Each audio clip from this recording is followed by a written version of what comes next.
السلام عليكم ورحمة الله. أهلا بكم وكل تحياتي لكم. زيادة الحد الأدنى للأجور لهؤلاء العمال. في البداية أرجو منكم الاشتراك في القناة وتفعيل الجرس وعمل لايك للفيديو ليصلكم كل جديد.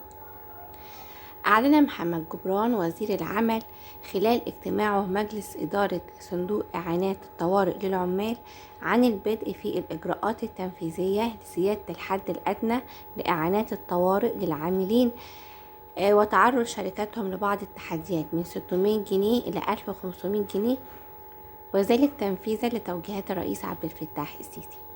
كما أكد الوزير جبران أن صندوق إعانات الطوارئ للعمال مستمر في دعم ومساندة عمال المنشآت الذين تتعرضوا لتحديات طارئة بدفع إعانات أجور لهم، وذلك تنفيذا لتوجيهات الرئيس بتقديم الرعاية والحماية للعمال جنود العمل والإنتاج، وذلك في إطار الدور القومي الذي تأسس بسببه الصندوق بدفع إعانات أجور العمال الذين تتعرض شركاتهم لبعض التحديات والأزمات الخارجية والداخلية حتى تتعافى وتدور فيها عجلات الإنتاج بشكل كامل. جاء ذلك خلال رئاسة الوزير جبران لمجلس إدارة صندوق إعانات الطوارئ للعمال اليوم بديوان عام وزارة العمل بالعاصمة الإدارية الجديدة.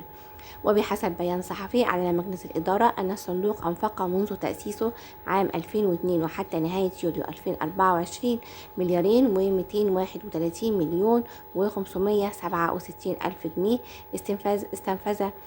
استفاد منها 424,019 عامل يعملون في 3986 منشأة. وحضر الاجتماع من أعضاء مجلس الإدارة عبد الحميد سلامة الأمين العام للصندوق، ومحمد عطية الفيومي ممثل الاتحاد العام للغرف التجارية، وهشام أمين أحمد ممثل الاتحاد العام للغرف السياحية.